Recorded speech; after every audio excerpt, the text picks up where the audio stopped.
Welcome to the Anime Audiophile Podcast. Please like and subscribe for more. Thank you. Sakura Hiden, Thoughts of Love, Riding on the Spring Breeze. Chapter 5. When Sakura went into the Hokage's office with Sai, Kakashi and Ino were waiting there. Ino looked exhausted somehow. Ino, you're here too? Yeah, I had something I wanted to try, so I went to the communications office with Master Kakashi, but communications? Sakura looked doubtful. Well, Ino said she wanted to try and see if we could contact Sasuke directly from here with her mind transmission jutsu, Kakashi replied, from behind his desk. So we tried it, but didn't work, Ino said, shrugging her shoulders. Maybe we could have made it happen if we had a rough idea of where Sasuke is, but searching the whole world randomly definitely didn't work. I'm kinda beat. She stuck her tongue out. The mind transmission jutsu used by the Yamanaka clan required a fair bit of concentration, which made it hard to use for extended periods of time. Anyway, what are you two doing here? Kakashi asked. I wanted to talk to you, Sai replied. Oh? It's about the fake Sasuke.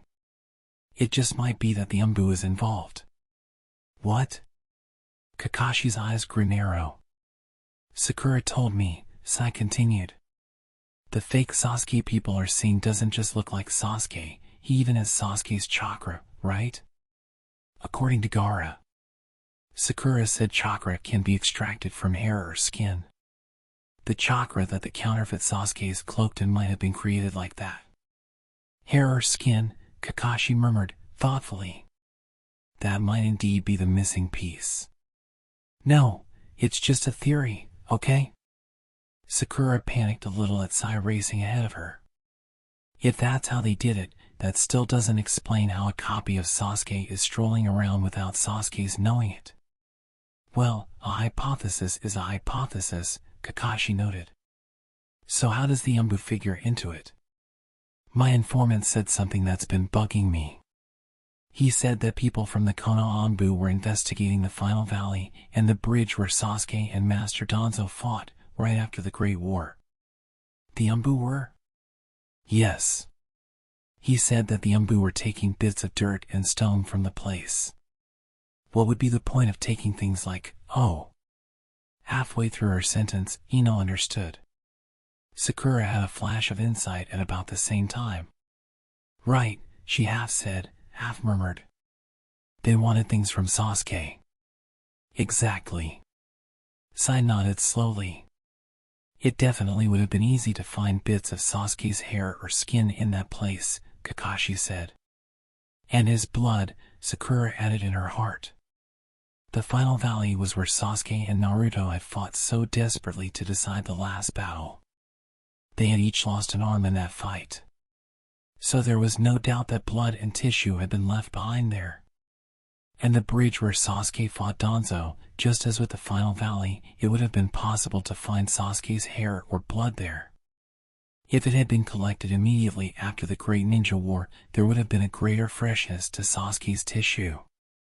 However, Kakashi noted, I'm no specialist, but wouldn't it take some serious work to separate out Sasuke's hair or skin or whatever from the rubble they brought back, and then extract his chakra from it? I think it would be an overwhelming amount of work, Sakura said.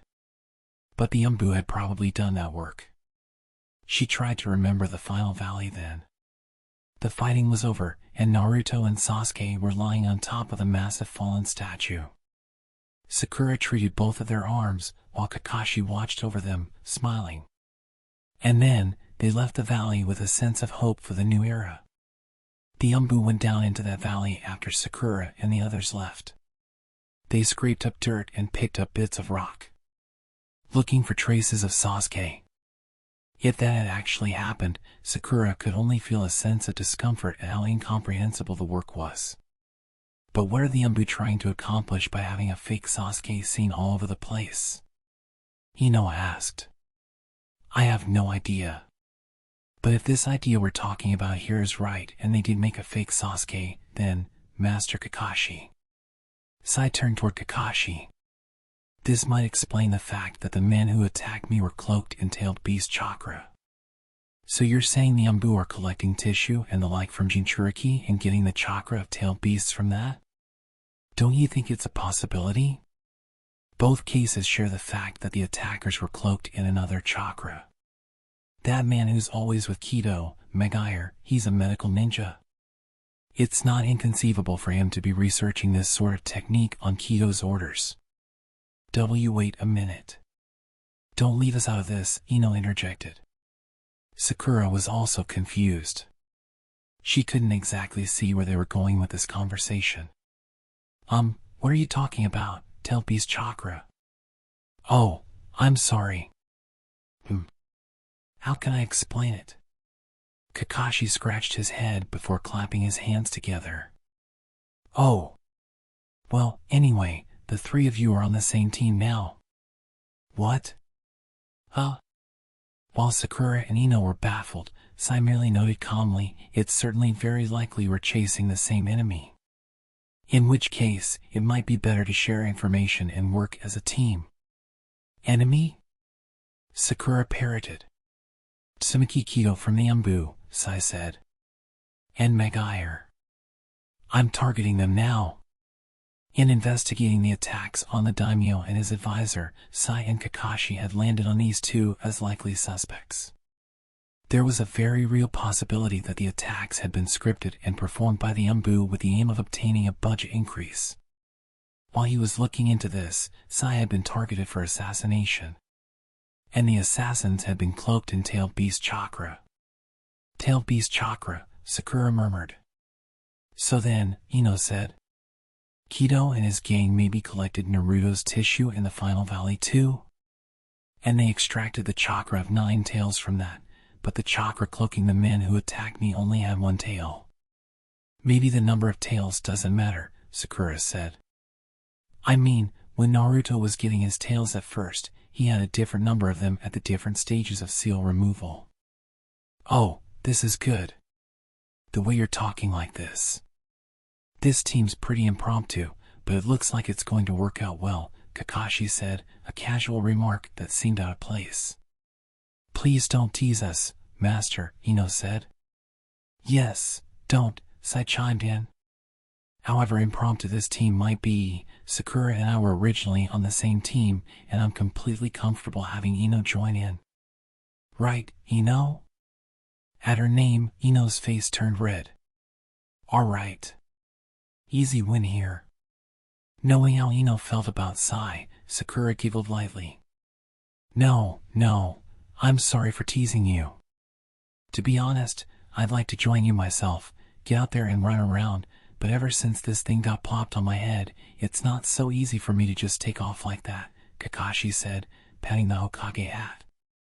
Then his face stiffened. Of course we should be going after Kido and Megaire as suspects, but I've generally allowed the Umbu to operate under their own judgment, so part of the responsibility for all this definitely lies with me. And for that, I have to apologize to you. Sakura and the others stared at Kakashi as he continued. I intend to immediately review the Umbu organization. All the energy I want to use out there with you, I'll use to rack my brain on that. So you three take care of Kido and Megaire. We will, the younger ninja replied in unison. So no Ino Shikacho combo, but Ino Sakusai instead, huh? Ino said. Sounds pretty awful, Sakura retorted. Who cares if it sounds bad? Ino threw back. As long as our teamwork is good. After leaving the Hokage's office, the three had decided to move to the roof of Konoha Hospital for the time being to discuss what to do going forward. Sai nodded. I'm going to keep watching over Kido. And us, what should we do? Maybe it'd be good if we checked into Sasuke's fake? Ino said, looking at Sakura. Probably. But I also feel like we should get some more evidence on whether the Umbu were really collecting pieces of Sasuke. Right now, all we have to go on is what the informant told Sai. Oh yeah, Ino said. But how are we supposed to do that? I was thinking that if the Umbu were collecting Sasuke's hair and blood, there might be other places besides the final valley and that bridge. You mean that they would have been examining other places too? Sai asked. Right. I don't think the final valley or the bridge had such a huge amount of hair or blood for them to extract chakra from. So maybe they collected it from a bunch of places. So, like, where? Ino asked. If we expand our scope to outside the village, I don't know either, Sakura admitted. But if we limit it to inside the village, then the first thing that pops into my mind is Sasuke's house. And then Nakano Shrine. Places like that. Those two places do have potential, Sai remarked. And if they wanted even fresher hair from Sasuke, there's probably a strong possibility that the Umbu went to the shrine over his house, Sakura said. But I wonder. Ino crossed her arms and stared off into space. Would they really go all the way over there to look for hair? I think it's pretty likely that they managed to bring back blood from the final valley, but finding Sasuke's hair at Nakano Shrine would be pretty tough. They go and look for it, and if it's not there, it's not there. But I think they went to look at least once. Right after the Great War. Sakura proposed that they ask around to find out if anyone had seen the Umbu in the vicinity of Nakano Shrine at that time. If someone did, that's circumstantial evidence at least. Okay. So let's do that.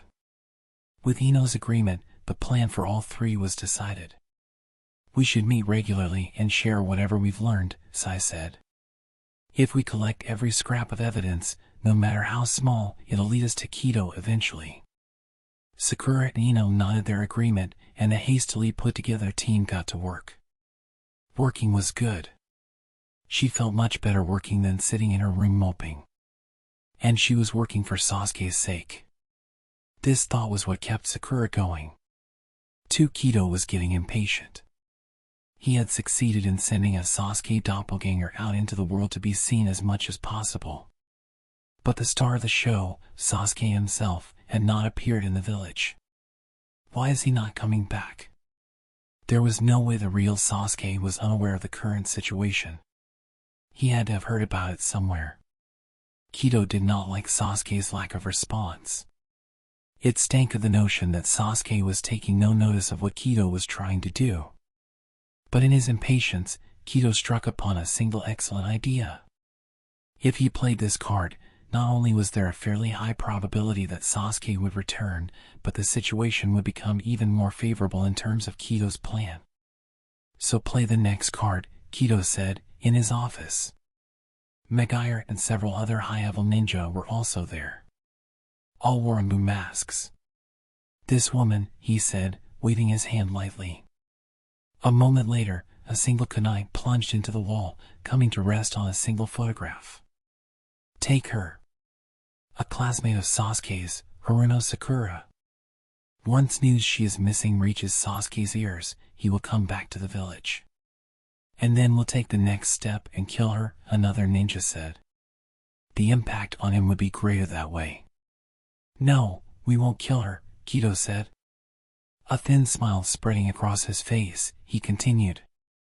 Not right away. 3 at first, it was rough going for Sakura and Ino on their rounds of the village.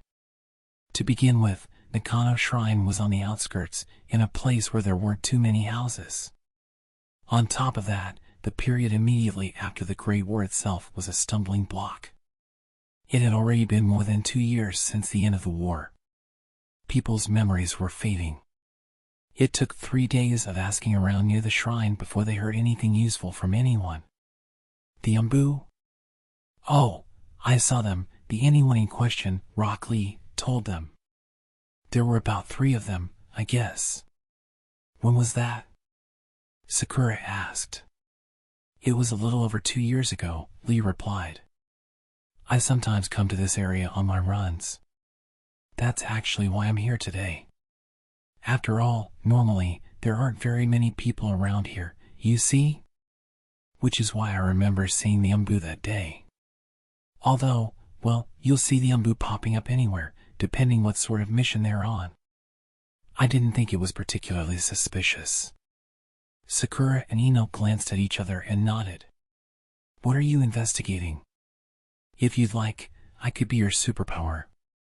Lee said, but Sakura and Ino gently dodged this. If something comes up, we'll call you. Like Naruto, Lee had a tendency to just charge in. Sakura thought he wasn't particularly suited to the evidence-gathering sort of work she and Ino were doing. In the evening, they met with Sai and reported the results of the day's investigations. On her way home, Sakura's feet were light. They had gotten results that day, however modest. Yet they circled on Kido bit by bit, they could help Sasuke. That thought renewed Sakura's determination. I told you to let go. The sudden angry roar stopped her in her tracks. It had come from a side street near her house. She peered into the alley. It was already night, but the street lamps penetrated the dark, however faintly, so the road ahead of her wasn't pitch black. Several men were pressing another man down onto the ground. The men doing the pressing all wore Umbu masks. Look! Let me go! Quiet! You're suspected of terrorism. I'm telling you, it wasn't me. Of the quarreling voices, the one coming from the man on the ground was familiar to Sakura. Sasuke, she cried out. Sakura! The man on the ground lifted his face. It was indeed Sasuke. Tell them. I came back to the village and suddenly they attacked me. They're saying I killed some terrorists or something. Please let him go. Sakura swallowed the words before they had a chance to leave her mouth. Wait. Are you really Sasuke? She asked, in all seriousness. She'd been thinking and working all this time on the idea of the fake Sasuke. She was bound to become paranoid. And now you're asking me stuff like that. He let out a short sigh. Did you forget your old classmate's face? Look at me, he said, briefly, and let the silence speak. Reflexively, she returned his gaze, and in that moment, her vision blurred and smeared. Jinjutsu. She couldn't stay on her feet. But the Jinjutsu wasn't that strong. She quickly quelled the disturbance in her chakra and regained her steady posture. And then she felt a presence behind her. Before she could turn around, she felt a stinging sensation on the back of her neck. She felt some kind of drug being injected into her veins. The strength left her knees, and she collapsed face down on the ground. For first came the pain in her neck. It was like her consciousness gradually returned through the doorway of that pain. Soon, she felt something cool and hard against her shoulders and back. She realized she was lying on the floor in an unnatural posture. She tried to move her arms and legs, but couldn't. She slowly opened her eyes. Her hands were bound behind her, her ankles tied together with some metal restraint. She felt vaguely nauseous, but this passed after a while. She was in a bare concrete room. Big, empty. Directly in front of her was a rusted iron door. There was no window, so she couldn't determine if she was underground or not. She had no idea how much time had passed since she had been kidnapped. She tried forcing her arms apart, maybe she could break the restraints. But she couldn't muster up much strength. They had injected something into her neck when they took her. This lack of strength was probably the effect of that. The iron door had a tiny window in it, and she could see someone wearing an Umbu mask peeking in through it. She's awake. Tell Master Kido. After these words, she heard the footsteps of someone else running off. Master Kido, the mask said. So this was one of Kido's hideouts. The memory of the kidnapping came back to her. It had been cheap theater. The Umbu holding down the newly returned Sasuke. There was no way something like that would happen right next door to Sakura. And she had been suspicious at first. But she let her guard down for an instant. And for Shinobi, an instant was deadly. I am such a disaster. Sakura closed her eyes. She was ashamed of herself for getting caught in such an obvious trap. She could hear the footsteps of several people, and then the door opened to allow a man with a hooked nose in. Beside him was a fair-skinned man with a monocle. Hook Nose was wearing a coat over his uniform, while Monocle was in a white robe. Two masked Umbu members stood behind them, probably the pair who had been watching over Sakura outside the door. "So you're Kido," then Sakura said to Hook Nose, haltingly. "I am Haruno Sakura. You don't happen to know where Uchiha Sasuke is?" "Where Sasuke is?" "I'd like to ask you the same thing." Her posture made it hard to speak. She was on her side like a caterpillar with her interlocutor looking down at her. The humiliation made Sakura's eyes hard. "So you're the one who cobbled together the fake Sasuke and sent him out, huh?" "I am. I thought doing so might make him return to the village. But he has not. Which is why we kidnapped you. To make Sasuke come back to the village." "You kidnapped me?" "You're his classmate. Same team. Friends who fought together in the Great War, yes? Once he hears that you've gone missing, he will come back." "I don't know. Sasuke's incredibly cool. Just me going missing. He won't come back to the village," she tried to say, but a small pain shot through her heart. "Would you really not come back, Sasuke?" "Because it was just me who went missing." She wanted him to come back. But she quickly chased that thought away. That can't happen. If he comes back, he'll be doing exactly what they want. He should definitely not come back. But if he doesn't come back, then that means that he's not particularly worried about me. Sakura was torn between her yearning for Sasuke and her fear for his safety. "If he doesn't come back," Kido continued, "it's quite simple. We'll just kill you. When he hears your body's been found, even that man will come home. At least for the funeral. In that case, go ahead and kill me now." She figured she'd give herself over to her anger and try ripping off her shackles. But she still couldn't muster enough strength. "I think it would be best if you refrained from doing anything reckless," Monocle said, "most likely the medical ninja Megire. The injection in your neck was a drug that makes it difficult to need chakra while simultaneously numbing your muscles. Simply being quiet and resting will allow you to avoid expending excess energy. That is all." "NGH." Sakura gritted her teeth. "We won't kill you right now," Kido said. "Ideally, we would be able to kill you in front of him." Sakura stared up at Kido. "In front of Sasuke?" "Exactly. Doing so will improve the quality of his eyes." Kido gave her the biggest smile he had since entering the room. "The quality of his eyes? What is he talking about?" "The Uchihas are a deeply loving clan," Kido remarked, malicious smile still playing on his lips. "I'm sure you also know that the nature of this love has granted the Uchihas strong eye powers, yes?" She said nothing. Anyone would grieve and lament if a precious family member, a friend, a lover were to be killed before their eyes. But that's not all that happens with the Uchiha clan. Their grief is so deep that it acts on their optic nerves and gives their eyes power. She managed to keep herself from gasping.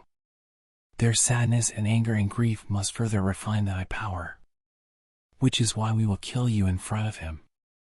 Sakura took a deep breath. "And doing that, what are you trying to?" "A Sharingan drug," Kido told her. "We're going to use his eyes as the ingredients and make a drug. A drug that will allow anyone to use the Sharingan. We'll sell it." His throaty laugh crawled along the concrete floor. "I will collect more money than anyone has ever seen before." "Money, money." The menacing chuckle turned into loud laughter and filled the room. This man. For the first time, Sakura felt not hatred for this man Kido, but fear.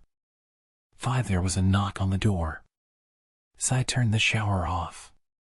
In between knocks, he could hear a voice calling his name. It sounded like Ino. He put on some underwear and headed toward the door, drying his head with a towel.